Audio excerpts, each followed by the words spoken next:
નીતિશ કુમાર બિહારના સીએમ પદેથી આપશે રાજીનામું। નીતિશ કુમાર છે એ ક્યાંક ને ક્યાંક એ સીએમ પદેથી રાજીનામું આપશે અને રાજ્યસભામાં જશે। નીતિશ કુમારનો પુત્ર નિશાંત કુમાર બની શકે છે નાયબ મુખ્યમંત્રી।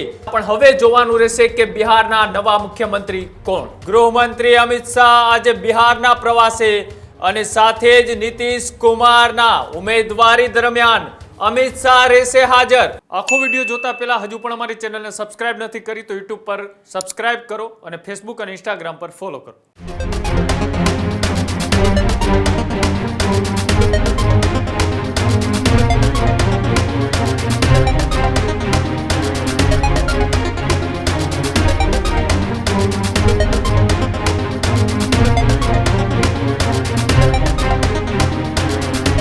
महत्वपूर्ण समाचार थी तो समाचार बिहारनी राजनीतिमां मोटा उलटफेरना एंधाण। महत्वपूर्ण समाचार सामे आवी रह्या छे। बिहारथी નીતિશ કુમાર રાજ્યસભાની લડશે ચૂંટણી। નીતિશ કુમાર બિહારના સીએમ પદેથી આપશે રાજીનામું। નીતિશ કુમારનો પુત્ર નિશાંત કુમાર બની શકે છે નાયબ મુખ્યમંત્રી। ગૃહમંત્રી અમિત શાહ આજે બિહારના પ્રવાસે અને સાથે જ નીતિશ કુમારના ઉમેદવારી દરમિયાન અમિત શાહ રહેશે હાજર। સાથે જ નીતિશ કુમારને કેન્દ્રમાં મળી શકે છે મોટી જવાબદારી। નીતિશ કુમારના રાજ્યસભામાં જવાના નિર્ણયને લઈ જેડીયુના કાર્યકર્તાઓમાં પણ નારાજગી। જે હલચલ છેલ્લા 2 દિવસથી ચાલી રહી હતી હોળીના રંગ વચ્ચે એ બિહારના રાજકારણમાં મોટી ઉલટફેર। અચાનક આ નિર્ણયથી બિહારની અંદર હલચલ તેજ થઈ છે। જે રીતના છેલ્લા अनेक दायकाओथी बिहारनी चूंटणीमां मोटा उलटफेर जोवा मळता हता। छेल्ला 17 वर्षथी बिहारनी अंदर मुख्यमंत्री पद पर रहेला નીતિશ કુમાર હવે मुख्यमंत्री पदेथी आपशे राजीनामું। 11મી वखत तेओए मुख्यमंत्री पदना आजथी 3 महीना पहेला लीधा हता शपथ અને ત્યારબાદ હવે તેઓ એ દિલ્હી માટે મોટી જવાબદારી નિભાવવા માટે તૈયાર। બિહાર બાદ હવે નીતિશ કુમાર દિલ્હીમાં મોટી જવાબદારી મળે તેવી પૂરી શક્યતાઓ। રાજ્યસભાની 5 સીટ એ બિહારની તેમાંથી 1 સીટ ઉપર નીતિશ કુમાર લડશે।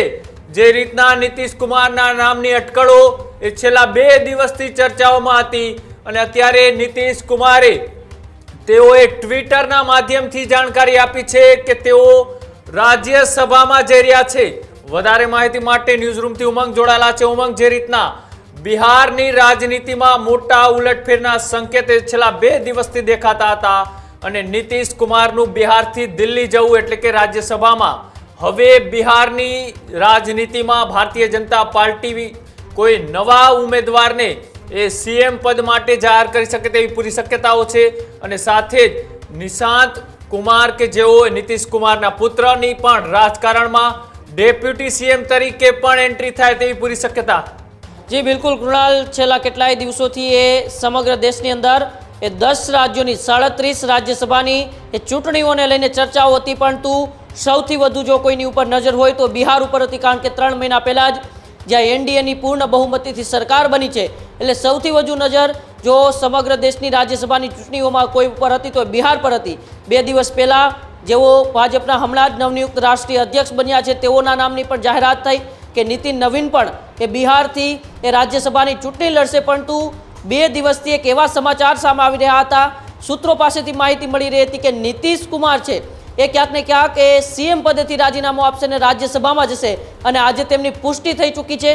खुद नीतीश कुमारे ए ट्वीट करीने जानकारी आपी छे के ज्यारथी मैं राजनीतिनी शरूआत करी त्यारथी मारी इच्छा हती के हूँ बंने सदननो ए सदस्य बनूँ। एटले के लोकसभामां तो नीतीश कुमार ए सभ्य तरीके रही चूक्या छे, परंतु हवे क्यांक ने क्यांक राज्यसभामां पण नीतीश कुमार जई रह्या छे। आजे केंद्रीय गृहमंत्री अमित शाहनी उपस्थितिनी अंदर पटनामां तेओ राज्यसभानी उमेदवारी पण नोंधाववाना छे અને હવે આ બિહારની રાજનીતિમાં સૌથી મોટો ઉલટફેર અત્યારે આપણે ગણી શકીએ છીએ અને એવી પણ સંભાવનાઓ દર્શાવવામાં આવી રહી છે કે ભાજપના કોઈ દિગ્ગજ નેતા જે બિહારના છે તેમને સીએમ બનાવવામાં આવે અને નીતિશ કુમારના પુત્ર નિશાંત કુમારને બિહારના એ નાયબ મુખ્યમંત્રી બનાવવામાં આવે તેવી અત્યારે સંભાવનાઓ દર્શાવવામાં આવી રહી છે। એટલે કે હજુ તો 3 મહિના પહેલા જ એ એનડીએની પૂર્ણ બહુમતીથી સરકાર બની છે, લગભગ 20 વર્ષથી, એટલે કે છેલ્લા 2 દાયકાઓથી એ બિહારની રાજનીતિની અંદર નીતિશ કુમારનો દબદબો રહ્યો છે.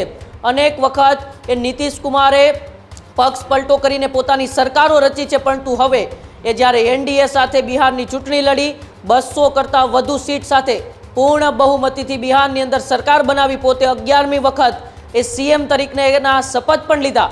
પરંતુ હવે ક્યાંક ને ક્યાંક એ આ 3 મહિના બાદ નીતિશ કુમાર એ કેન્દ્રની અંદર મોટી જવાબદારી સંભાળી શકે છે. કેન્દ્રની અંદર તેમને એ મોટી જવાબદારી પણ આપવામાં આવે તેવી અત્યારે સંભાવનાઓ છે, કારણ કે 11 વખત જે વ્યક્તિ સીએમના શપથ લઈ ચૂક્યા હોય, 20 વર્ષથી જેમની એ બિહારની રાજનીતિની સાથે સાથે સમગ્ર દેશની રાજનીતિમાં એ દબદબો રહ્યો હોય, ખૂબ મોટું નામ એ નીતિશ કુમાર હવે રાજ્યસભાના સદસ્ય બનવા જઈ રહ્યા છે.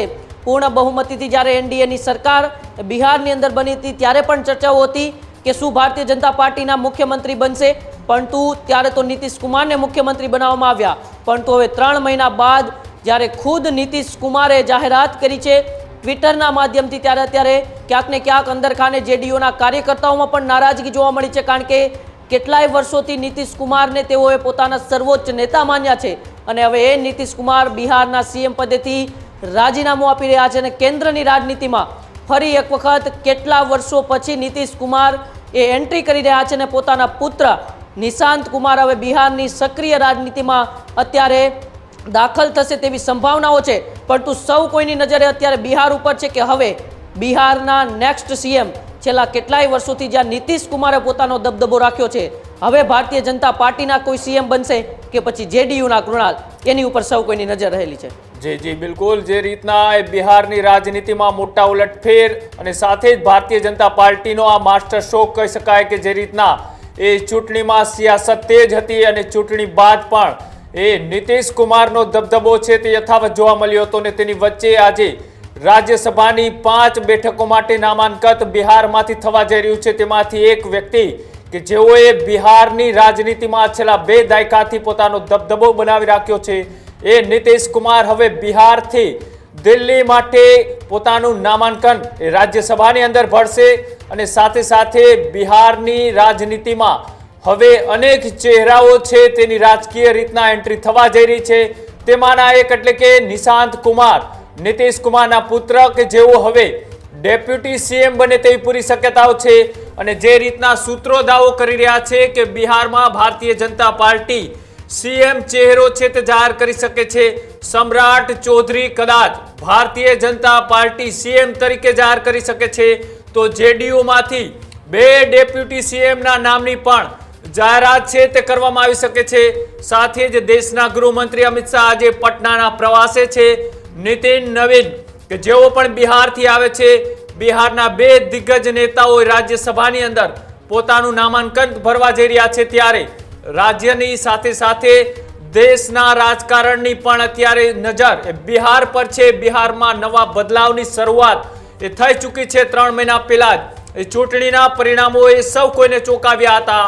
3 દિગ્ગજ પાર્ટીઓ વચ્ચેનો આ જંગ અને ત્યારબાદ હવે ભારતીય જનતા પાર્ટી બિહારમાં સર્વે સર્વા થવા માટે આ માસ્ટર સ્ટ્રોક રમવા જઈ રહી છે. કદાચ બિહારની અંદર નીતિશ કુમારના બિહારના 20 વર્ષના રાજકારણ બાદ આ સૌથી ચોંકાવનારા નિર્ણયને એ જેડીયુના કાર્યકર્તાઓ જોઈ રહ્યા છે. જેડીયુના ધારાસભ્યો અને સાથે જ કાર્યકર્તાઓ પણ આ નિર્ણયથી ક્યાંક ને ક્યાંક નારાજ જોવા મળી રહ્યા છે. પણ નીતિશ કુમારના નિર્ણયને અત્યારે ટ્વિટર દ્વારા એ કન્ફર્મ કરવામાં આવી રહ્યા છે કે આજે ગમે ત્યારે તેઓએ નામાંકન ભરી અને રાજ્યસભા માટે દિલ્હી જવા માટે તૈયાર છે. દિલ્હીની અંદર તેઓને કેન્દ્રમાં મોટી જવાબદારી પણ સોંપાઈ શકે છે. સાથે જ નીતિશ કુમારના બહોળા અનુભવનો કેન્દ્રને પણ મોટો લાભ મળી શકે છે. ન માત્ર બિહાર પણ દેશભરની અંદર જે રીતના અલગ અલગ યોજનાઓ છે તેના થકી નીતિશ કુમાર દેશના વિકાસમાં પણ હવે સહભાગી થાય, તેના માટે તેઓને કેન્દ્રમાં મોટું પદ પણ સરકાર આપી શકે છે.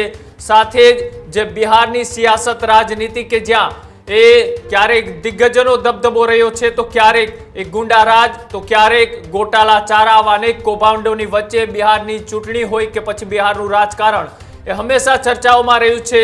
ત્યારે આરજેડી, જેડીયુ અને પ્રશાંત કિશોરની જનસુરાજ પાર્ટી હોય કે પછી અન્ય ત્યાં દળો હોય, તે તમામે જ્યારે ચૂંટણીઓ સિવાયના પણ અનેક એ કૌભાંડોની અંદર ચર્ચાઓમાં રહેતી હોય છે, ત્યારે ત્યાંની સિયાસત રાજનીતિ વચ્ચે આ સૌથી મોટા સમાચાર 20 વર્ષના એ દાયકાઓની રાજનીતિની સાથે સાથે નીતિશ કુમાર જ્યારે 11મી વખત રાજ્યના મુખ્યમંત્રી પદના શપથ લીધા ત્યારબાદ 3 જ મહિના પછી તેઓ હવે બિહારના મુખ્યમંત્રી પદેથી રાજીનામું આપી અને આજે તેઓ રાજ્યસભાના મેમ્બર બનવા માટે નામાંકન ભરશે.